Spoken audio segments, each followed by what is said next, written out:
Praise the Lord. கர்த்தரும் இரட்சகருமாகிய இயேசு கிறிஸ்துவின் இனிய நாமத்தினாலே உங்களுக்கு என் அன்பின் வாழ்த்துக்கள். இந்த நல்ல நாளை காண செய்த தேவனுக்கு ஸ்தோத்திரம் உண்டாவதாக.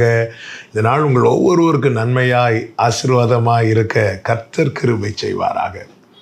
எபிரேயருக்கு எழுதின நிருபம் 11வது அதிகாரம் 4வது வசனம். விசுவாசத்தினாலே ஆபேல் காயினுடைய பலியிலும் மேன்மையான பலியை தேவனுக்கு செலுத்தினான். அதனாலே அவன் நீதிமான் என்று சாட்சி பெற்றான். அவனுடைய காணிக்கைகளை குறித்து தேவனே சாட்சி கொடுக்கிறார்.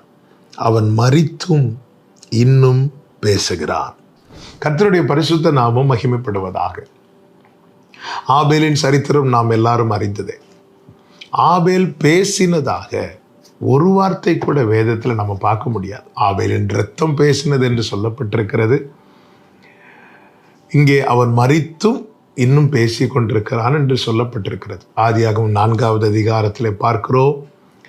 எபிரேயரிலும் யோவான் நிருபத்தை எழுதும்போது அதிலும் ஆபேலை குறித்து சொல்லப்பட்டிருக்கிறது தெரியும்.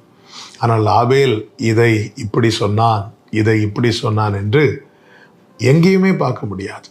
ஆனால் அதே நேரத்தில் ஆபேல் மரித்தும் இன்னும் பேசி கொண்டிருக்கிறான் என்றால் ஒரு காரியம் தெளிவாய் தெரிகிறது. ஆபேலின் கிரியைகள் பேசினது. நம்முடைய கிரியைகள் பேசப்படும் என்பதை நாம் மறந்துவிடக்கூடாது. அப்போஸ்தலனாகிய பவுல் இயேசுவை சந்திப்பதற்கு முன்பதாக சபையை பாழாக்கினவனாய் காணப்பட்டான்.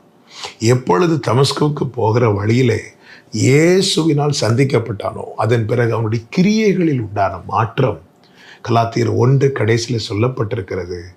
என்னை பற்றி தேவனை மகிமைப்படுத்தினார்கள். என்னை பற்றி தேவனை மகிமைப்படுத்தினார்கள். பவுலின் கிரியை ஆரம்பத்திலே சபையை பாழாக்கினதா இருந்தது. இப்பொழுது பவுலின் கிரியை சபையை கட்டி எழுப்புகிறதா இருக்கிறது. ஜனங்களுக்குள்ளே அதுதான் பேச்சு பொருளா இருக்கிறது. பேசுறாங்க, இவன் எப்படி செஞ்சிட்டு இருந்தான், என்ன செஞ்சிட்டு இருந்தான், இப்போ இவன் என்ன செய்யறான் பாரு என்று சொல்லி தேவனை மகிமைப்படுத்தினார்கள். பிரியமான கர்த்தருடைய பிள்ளைகளே, ஜனங்களுக்குள்ளே நம்முடைய கிரியைகள் பேசப்படுகிறது. நாம் கிறிஸ்துவை சுமக்கிறவர்கள், கிறிஸ்துவின் உடையவர்கள், கிறிஸ்துவுக்குள்ளானவர்கள். நம்முடைய ஒவ்வொரு ஆக்ஷனுமே ஜனங்கள் கவனிக்கிறார்கள். விசேஷமாக இந்த வேதத்தை சுமக்கிற, வசனத்தை நம்பியிருக்கிற, ஜீவனுள்ள தேவனை ஆராதிக்கிற, வேறுபட்ட ஜீவியம் ஜீவிக்கிற ஒவ்வொருடைய ஆக்ஷன், ஒவ்வொருடைய செயல்கள், ஒவ்வொருடைய கிரியைகளை மற்றவர்கள் மிகவும் கவனமாய் பார்க்கிறார்கள்.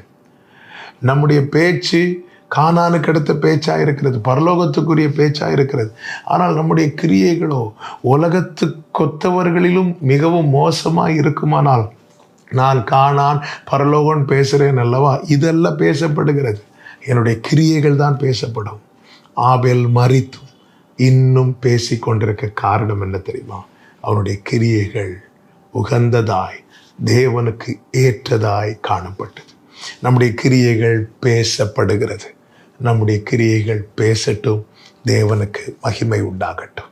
ஜெபிக்கலாமா? எங்கள் நல்ல தகப்பனே, இரக்கமுள்ள பிதாவே, சத்தம் யாக்கோபின் சத்தம், கைகள் ஏசாவின் கைகள் என்கிற நிலையிலிருந்து எங்களுக்கு விடுதலை தந்து எங்கள் கிரியைகள் உமக்கு மகிமையை தருவதற்கு ஏதுவாய் காணப்பட கர்த்தர் அனுக்கிரகம் செய்யும். இயேசுவின் நாமத்தில் பிதாவே, ஆமென், ஆமென்.